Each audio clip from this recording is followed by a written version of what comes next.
హైదరాబాద్ మీర్ చౌక్ అగ్ని ప్రమాదంలో 17 మంది మృతి చెందినట్లు సమాచారం. మీర్ చౌక్ లోని గుల్జార్ హౌస్ భవనం ఫస్ట్ ఫ్లోర్ లో అగ్ని ప్రమాదం సంభవించింది. స్పాట్ లోనే ముగ్గురు చనిపోగా 16 మందిని రెస్క్యూ టీం కాపాడారు. క్షతగాత్రులను మలక్పేట యశోద ఆసుపత్రికి తరలించారు. ప్రమాద సమయంలో భవనంలో 4 కుటుంబాలు ఉండగా మొత్తం 30 మందికి పైగా ఉన్నట్లు పోలీసులు గుర్తించారు. ఇక ఈ ప్రమాదానికి షార్ట్ సర్క్యూటే కారణమని పోలీసులు అనుమానిస్తున్నారు. ఈ ఘటనపై దర్యాప్తు కొనసాగిస్తున్నారు. ఘటనా స్థలాన్ని కేంద్ర మంత్రి కిషన్ రెడ్డి, రాష్ట్ర మంత్రి పొన్నం ప్రభాకర్ పరిశీలించారు.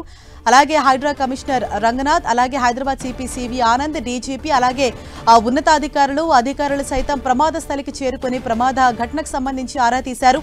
మరోవైపు ఈ ఘటనపై సీఎం రేవంత్ రెడ్డి సైతం మంత్రి పొన్నం ప్రభాకర్ కు ఫోన్ చేసి ప్రమాద ఘటనకు సంబంధించిన వివరాలు ఆరా తీశారు.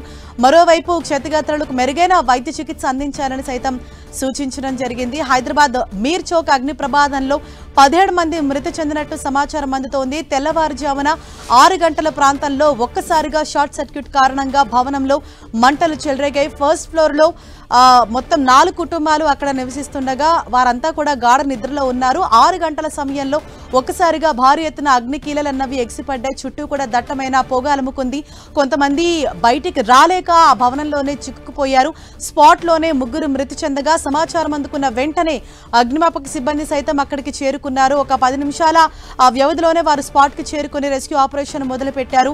భవనంలో చిక్కుకున్న 16 మందిని వారు కాపాడారు. మిగతా వారందరినీ కూడా యశోద ఆసుపత్రికి తరలించి చికిత్సను అందిస్తూ ఉన్నారు.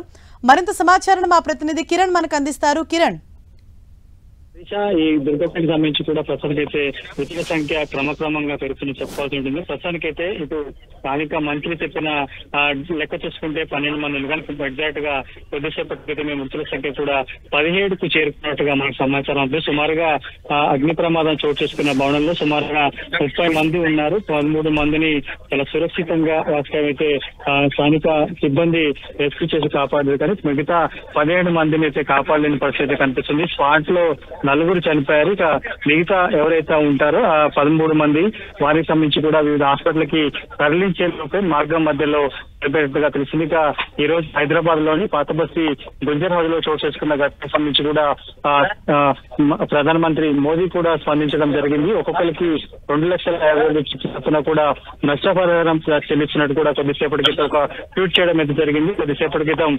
ఊటావుటిన అందుబాటులో ఉన్న కేంద్ర మంత్రి వచ్చారు, స్థానిక మంత్రి కూడా వచ్చారు. ప్రస్తుతానికైతే హైయర్ ఆఫీసర్స్ అంతా కూడా ఘటనా స్థలానికి చేరుకున్న పరిస్థితి కనిపిస్తుంది. మనతో 5 డీజీ నారాయణ మాట్లాడినప్పుడు కూడా ప్రాథమిక అగ్ని ప్రమాదానికి సంబంధించి కూడా కొన్ని ఘటనకు సంబంధించి కీలక సమాచారాన్ని కూడా చెప్పే ప్రయత్నం చేశారు. గ్రౌండ్ ఫ్లోర్ లోని షార్ట్ సర్క్యూట్ కారణంగానే కూడా ఈ పెద్ద అగ్ని ప్రమాదం చోటు చేసుకున్నట్టుగా ఆయన ప్రాథమికంగా చెప్పడం అయితే జరిగింది. కానీ ఒక్కొక్కరు ఒక రకంగా చెప్తున్నారు. ఒకటో ఫ్లోర్ లో ఏసీ సంబంధించిన కండెన్సర్ పేలడం ఆ తర్వాత మరొక ఘటన జరిగింది. కానీ ప్రస్తుతానికి అయితే 5 డీజీ చెప్పే సమాచారం ప్రకారం అయితే కింద విద్యుత్ బోర్డు లోని షార్ట్ సర్క్యూట్ చోటు చేసుకోవడంతో మెల్లమెల్లగా ఫస్ట్ పొగలు అనుకునే పొగల తర్వాత కూడా ఫస్ట్ ఫ్లోర్ లో ఒకసారిగా మంటలు అనుకున్నట్టుగా తెలుస్తుంది. ఫస్ట్ ఫ్లోర్ లోనే ఎక్కువ మంది తలదాచుకున్నట్టుగా తెలుస్తుంది. దీని దాటికి 2వ ఫ్లోర్ లో ఉన్న వస్తువులు కూడా మొత్తంగా బెల్ట్ అయిన పరిస్థితి కనిపిస్తుంది. ఎందుకంటే ఒకసారి మనం ప్రమాద తీవ్రతను గమనిస్తే కూడా సుమారుగా 6 గంటల ప్రాంతంలో కూడా ఈ దుర్ఘటన చోటు చేసుకున్నట్టు ఇప్పటికే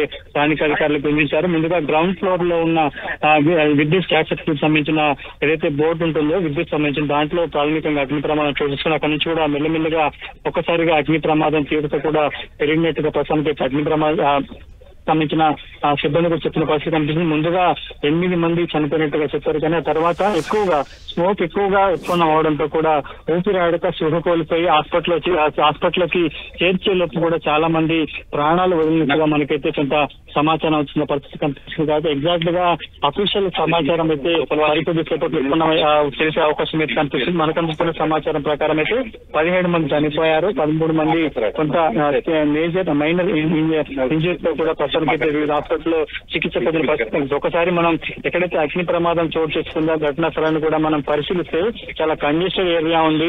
కనీసం ఫైర్ ఫైటర్స్ కూడా లోపలికి వెళ్లేందుకు చాలా సమయం పట్టిన పరిస్థితి కనిపిస్తుంది. కాబట్టి ఒకసారి చాలా ఇరుకైన ప్రాంతం ఉంది. లోపలంతా కూడా కనీసం ఎక్కడ కూడా ఒక అగ్ని ప్రమాదం జరిగినా ఎలాంటి ఇన్సిడెంట్ జరిగినా కూడా రక్షించేందుకు ఎలాంటి ప్రికాషన్స్ తీసుకునే పరిస్థితి కనిపిస్తుంది. వీటితో పాటు ప్రతి ఫ్లోర్ లో కూడా ఒక్కొక్క ఫ్లోర్ లో 2 నుంచి 3 సంబంధించిన ఏసీ కంపరేచర్లు ఉన్న పరిస్థితి కనిపిస్తుంది. చేస్తుంది కాబట్టి ప్రస్తుతానికి అయితే కింద ఫ్లోర్ లో అగ్ని ప్రమాదం చోటు చేసుకోవడం, అగ్ని ప్రమాదాన్ని గుర్తించకపోవడంతో కూడా ఒకసారిగా మంటలు దట్టమైన పొగ మిగతా ఫ్లోర్ లకు అంటుకోవడంతో అలుముకోవడంతో కూడా ఈ హృదయ ఉదారక ఘటన చోటు చేసుకున్నట్టు చెప్పవచ్చు. ప్రస్తుతానికి అయితే ఫైర్ ఫైటర్స్ సమయానికి వచ్చినా కానీ వారు లోపలికి చాలా సేపు